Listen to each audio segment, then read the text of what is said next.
ಇವತ್ತು ಎಲ್ಲೆಡೆ ಹೊಸ ವರ್ಷವನ್ನ ಸಂಭ್ರಮದಿಂದ ಆಚರಿಸಲಾಗ್ತಾ ಇದೆ. ಇದರ ಜೊತೆಗೆ ಡಿಸಿಎಂ ಡಿಕೆ ಶಿವಕುಮಾರ್ ಕೂಡ ಎಲ್ಲರಿಗೂ ಹೊಸ ವರ್ಷದ ಶುಭಾಶಯಗಳನ್ನು ಹೇಳಿದ್ದಾರೆ. ಹೊಸ ವರ್ಷ ಶುಭ ಲಗ್ನದಲ್ಲಿ ಪ್ರಾರಂಭ ಆಗಿದೆ. ಹೊಸ ವರ್ಷದ ಆಚರಣೆ ಶಾಂತಿಯುತವಾಗಿದೆ. ಪರಮೇಶ್ವರ್ ಅವರು ಚೆನ್ನಾಗಿ ಎಲ್ಲ ಕಡೆ ವ್ಯವಸ್ಥೆಗಳನ್ನು ಮಾಡಿಸಿದ್ರು, ಒಳ್ಳೆ ಕೆಲಸ ಮಾಡಿದ್ದಾರೆ.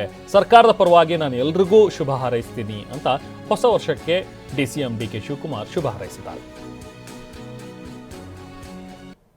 ಹೊಸ ವರ್ಷ 2026 ಒಳ್ಳೆ ಶುಭ ಲಗ್ನದಲ್ಲಿ ಪ್ರಾರಂಭ ಆಗಿದೆ. 25 ರಾತ್ರಿ 31ಕ್ಕೆ ಬೆಂಗಳೂರು ನಗರದಲ್ಲಿ ಅನೇಕ ಸಂಚುಗಳು ನಡೆದಿದ್ರು ಕೂಡ ನಮ್ಮ ಹೋಮ್ ಡಿಪಾರ್ಟ್ಮೆಂಟ್ನ ಎಲ್ಲ ನಮ್ಮ ಅಫಿಷಿಯಲ್ಸು ಭಾಳ ಜಾಗೃತಿ ಮೂಡಿ ಭಾಳ ಶಾಂತಿಯಿಂದ 26ಕ್ಕೆ ಬೀಳ್ಕೊಡುಗೆಯನ್ನು 25 ಬೀಳ್ಕೊಡುಗೆ ಕೊಟ್ಟು 26ಕ್ಕೆ ಸ್ವಾಗತ ಮಾಡಿದ್ದಾರೆ.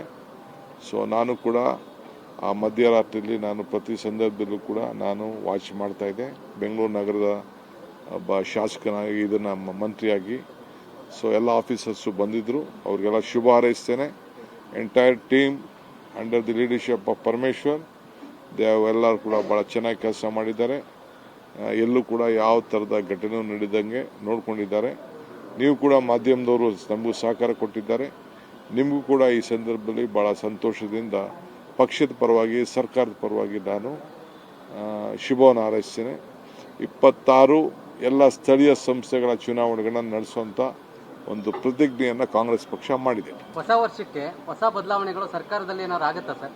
ಹೊಸ ವರ್ಷಕ್ಕೆ ಹೊಸ ಬದಲಾವಣೆಗಳೇನಾದ್ರು ಆಗುತ್ತಾ? ಜನರಿಗೆ ನೆಮ್ಮದಿ, ಸಂತೋಷ, ಸುಖ ಅವರ ಬದುಕಿನಲ್ಲಿ ಬದಲಾವಣೆ ತರುವಂಥ ಕೆಲಸ ಮಾಡ್ತೀವಿ. ಹೊಸ ವರ್ಷ 2000